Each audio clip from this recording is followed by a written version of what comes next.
Holy mother of Rossi, this video was a bit more difficult than I anticipated. So for starters, hello, it is me, the Screaming Pubes, back at it to deliver motorcycle content into your sweet little brains while you doze off at work or take a poo break. That should be the next survey I run on my channel. When and where do you watch my videos? So today is a special day. I've been promising my sweet Euro squids a video dedicated to them for the better part of 2 months, and today it's finally happening. We're going to be walking through what it takes to get your European motorcycle license, the differences in each class of license, and then some of the best bikes you can get in each class. Now, keep in mind, I am an American, and over here, if you can believe it, all we have to do is take a weekend-long course in a parking lot, then we can pay $50 at the DMV and get an unlimited class license for a motorcycle. Yup. Seriously. In America, you can literally buy an R1 if you want right out of the gate at 18 years old if you have the money. However, for my American viewers, things are not like this in Europe. They have a much more extensive and rigorous program for getting people onto two wheels safely and confidently. And today, we're going to walk through it. And as always, if you're a new rider, you're going to want to check out our beginner bike giveaway series.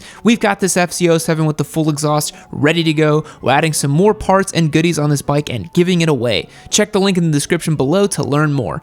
All right, with that, let's do this. So when we say the motorcycle license for Europe, it truly is a European license, meaning it is valid, recognized, and accepted in all 28 EU member states and the 3 EFTA states as well. So it's not me, a stupid American, casting a wide net over the whole of European continent, a place that has well over 700 million inhabitants, which is nearly twice the size of the US. Now the crazy thing is, before they adopted this unified system, there were 110 different plastic and paper driving licenses in Europe for all the different countries. So not only was regulation, enforcement, and overall administration just an absolute nightmare, it was also incredibly susceptible to fraud. If you had a fake Irish license, how would an Italian know what to look for specifically? So before even considering motorcycle licensing, it's important to understand the steady state we find ourselves in today. Since adopting this new licensing system, fraud has dramatically decreased and old-style driving permits in circulation have been reduced to almost zero. So Euro licenses for motorcycles come in 4 flavors: the AM, the A1, the A2, and the full big boy A license. There's quite a few rules and stipulations for each, so let's take a look. The AM category of licenses is made for really young people to be able to get around the tight streets of European cities on a very small displacement motor vehicle like a scooter or a moped. You can get your AM license after you pass a theory exam, similar to the sort of exam we do here in the States for driving classes for our cars. The member states of the EU can then decide if they want to include a skills test for this one as well. The minimum age is 15 years old, and you can only ride things that are under 50 cc's. You must be over 18 if you want to carry a passenger, your ride must be registered, and helmets are mandatory, which,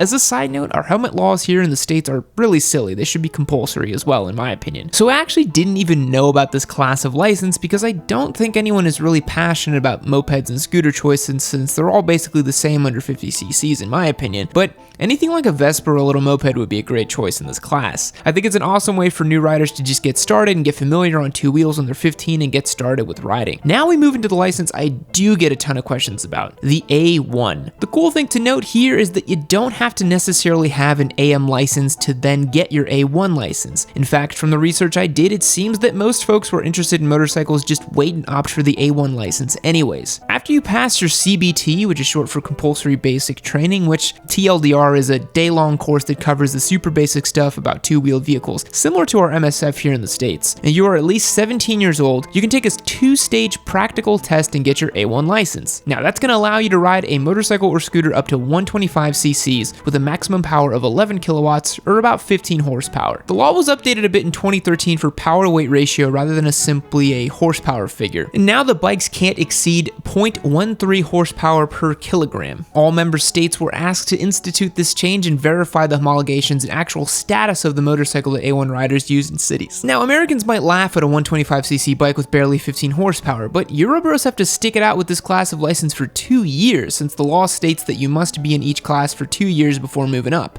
tough break. In my estimation, there's many different 125cc bikes you can go buy, and since it really depends on the sort of riding you're gonna do, it's hard to pick a best-in-class motorcycle, but I think for around the town, having fun and goofing off, you really can't go wrong with the Duke 125. It's gonna give you proper standard seating position, it's a full size unlike the Grom, and you're gonna have a blast with it. Alternatively, if you know the world of sport bikes is gonna be for you, the R125 would be my pick. With its committed ergonomics, it's not gonna spook you when you move up to your A2 class bikes. And with that, let's move into the A2 license. The limited version of the A license, the A2 was born from the number of accidents that were occurring caused by inexperienced riders on powerful motorcycles. Legislators decided to create a new class to separate young riders before they had a chance to swing a leg over more powerful bikes. Now, this class is limited to 35 kilowatts or about 46.9 horsepower, meaning the power to weight ratio doubles from the A1 class. A really interesting twist to the A2 class of bikes is that A2 license holders can ride restricted versions of more powerful motorcycles as long as they have less than double the power limit, which would be about 93.8 horsepower. So,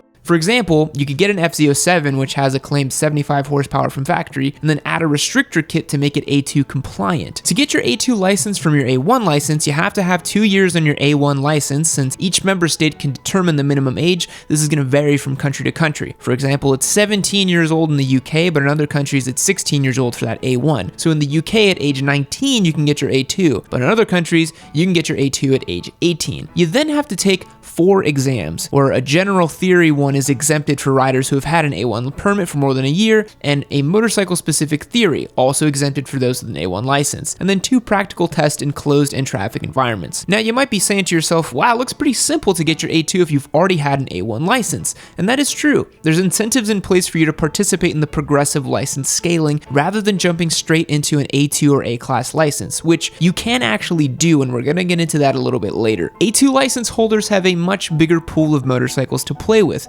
Our small displacement standbys here in America, such as the R3 or the Ninja 400, are the bread and butter of the A2 world, and usually these motorcycles are built specifically to fit these requirements. Notice the power output of a brand new Ninja 400, 45 horsepower on the dot. Coincidence? Definitely not. Now, here's a question I get all the time from my sweet Euro bros. Yami, what is the best A2 bike that I can get? Well, since the pool to play with is so much bigger, I'm gonna give you a total cop-out answer and say, it really depends, because it does. I have no idea where you live, the kind of riding you want to do, what kind of person you are, or what situations you want to find yourself in with a motorcycle. You can get an R3 and be perfectly happy, or you could get an FZ07, place a restrictor on it, own it into your unlimited A-class license days as well. Hell, you could even get a DRZ 400 if you feel so inclined. It depends on a myriad of factors, so I'm sorry my sweet Euro bro, but I have no idea what you should buy. Now, after you've spent 4 years schlepping around on small displacement bikes, dreaming seamless dreams of owning a big kid bike, it's time now. You can ascend to the full A-Class license. The A-Class license is an unlimited motorcycle license. There are no stipulations on what you can buy, own, or ride. Welcome to freedom, baby. If you lived in the US, you get to start here, even though you really shouldn't. Just kidding, get a Turbo Busa. Just kidding, don't, please.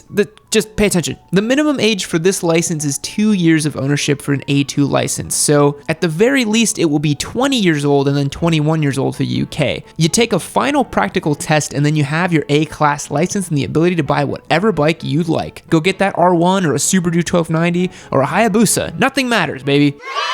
Here's the kicker though. If you don't want to work your way up through the progressive scaling system, you don't have to. For an A2 license, if you don't want to do the whole A1 license thing, if you're 19 years or older, you can take the direct access route by completing your CBT and passing your theory test and practical tests. Then, for your A-Class, the unlimited license, if you haven't held an A2 license for 2 years and you're age 24 or older, you can take the direct access route to an A license by completing the CBT, theory test, and a practical test. So, it's not that in Europe you simply must go through years of smaller displacement bikes. It's much more related to your age and experience levels. If you want a big bad leader bike right out of the gate, you are allowed to do so, provided that you're over 24 years of age and have completed some basic tests. So this begs the question, After doing all this research, what do I think of the European licensing system? I honestly think it's great. It seems a little long to put a kid on a 125cc bike for 2 years, but I guarantee they'll have a safer, more competent riders out there than we do here in the States. And honestly, even here in the States where it's much more lax on what you can buy and when you can buy it,